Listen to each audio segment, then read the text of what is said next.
बिस्मिल्लाहिर्रहमानिर्रहीम। सलाम अलैकुम मेरे प्यारे सुनने वालों। आज मैं तुम्हें एक ऐसी कहानी सुनाऊंगा जो तुम्हारे रोंगटे खड़े कर देगी और तुम्हारी आंखों में आंसू ले आएगी। ये कहानी है इस किताब की इज्जत की, जिसकी हिफाजत का जिम्मा खुद अल्लाह ने लिया है।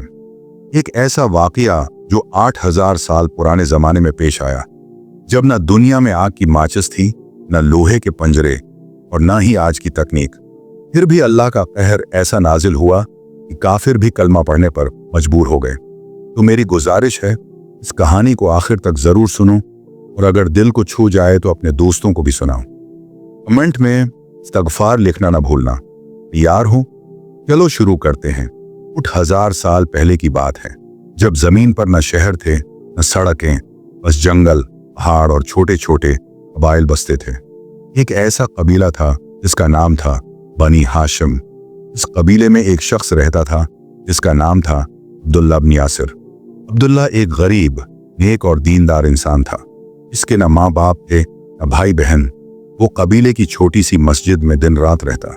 सुबह होते ही वो मस्जिद की सफाई करता, हर नमाज जमात के साथ अदा करता और रात को तहज्जुद की नमाज कभी न छोड़ता। कबीले वाले उसकी गरीबी जानते थे, इसलिए अपने घरों से उसके लिए रोटी और पानी भेज देते।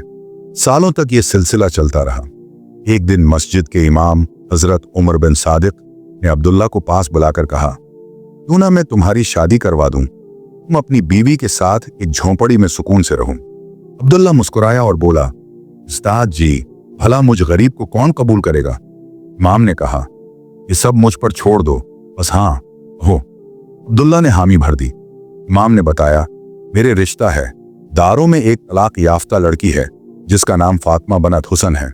मैं अगले जुम्मे को तुम्हारा निकाह करवा दूंगा, बस तुम एक झोंपड़ी ढूंढ लो, उसका किराया मैं दूंगा। अब्दुल्ला ने एक छोटी सी झोंपड़ी ढूंढ ली, मगर निकाह के लिए उसके पास कुछ न था। उसने इमाम से कहा, उस्ताद जी, मेरे पास तो कुछ भी नहीं। इमाम ने हौसला दिया, बेटा फिक्र न करो। जुम्मे के दिन इमाम ने कबीले में ऐलान किया, जो भी अल्लाह की राह में कुछ देना चाहे मस्जिद में लाए। लोग अपने घरों से कपड़े, बर्तन और अनाज ले आए। ये सब अब्दुल्ला की झोंपड़ी में भिजवा दिया गया। ज़हर की नमाज के बाद उसका निकाह फातिमा से हो गया और दोनों झोंपड़ी में रहने लगे। फातिमा बहुत नेक और सब्र वाली थी। वो कभी शौहर से कुछ न मांगती, नमाज पढ़ती और अल्लाह का शुक्र करती। अब्दुल्ला मस्जिद की सफाई करता और काम की तलाश में निकल जाता। फातिमा पीछे से दुआ करती, ऐ अल्लाह, मेरे शौहर के लिए रिज़्क का वसीला बना दे। एक दिन अब्दुल्ला एक सूफी दरवेश हजरत जनीद पास पहुंचा। वहां लोग अपनी मुसीबतें लेकर आते थे और दरवीश दुआ करते। वहां गरीबों को खाना बांटा जाता था और अब्दुल्ला को वहां खाना बांटने की नौकरी मिल गई। जो खाना बचता वो अपनी बीवी के लिए ले जाता। धीरे धीरे हालात बेहतर होने लगे। शादी के 1 साल बाद अल्लाह ने उन्हें एक खूबसूरत बेटी दी जिसका नाम रखा आयशा। दोनों बहुत खुश थे। अगले साल दूसरी बेटी हाफजा पैदा हुई। फातिमा ने कहा, मैं चाहती हूं अगली बार बेटा हो। अब्दुल्ला मुस्कुराया, क्या तुम्हें नहीं पता, हम अगले साल बेटे को मुंतखब करेंगे। बेटियां वहां आती हैं जहां अल्लाह खुश होता है। मगर फातिमा की दुआ जारी रही। फिर तीसरी बेटी ज़ैनब आई। फातिमा परेशान हुई, मुझे दरवीश के पास ले चलो, मैं खुद दुआ मांगूंगी। अब्दुल्ला बोला, तुम घर से दुआ करो, मैं कह दूंगा। मगर चौथी, पांचवें, छठी और 7वें बार भी बेटियां ही हुई। फातिमा रोती, ए अल्लाह, बहनों को भाई चाहिए। अब्दुल्ला भी आखिरकार टूट गया और दरवीश के पास पहुंचा। ऐ अल्लाह के वली, 10 साल से दुआ मांग रहा हूं मगर बेटा नहीं मिला। दरवीश बोले, बेटा, अल्लाह तुम्हें बेटा देगा, मगर एक काम करो, कुरान की हिफाजत करो। अब्दुल्ला बोला, हम तो पहले ही तलावत करते हैं। दरवीश मुस्कुराए, नहीं, हम तो पहले ही तलावत करते हैं। असली हिफाजत यह है कि तुम जंगल में एक गड्ढा खोदो, कबीले में जाओ, जो शहीद कुरान के पने फटे पड़े हों उन्हें उठा करो और दफना दो। अब्दुल्ला ने ऐसा ही किया।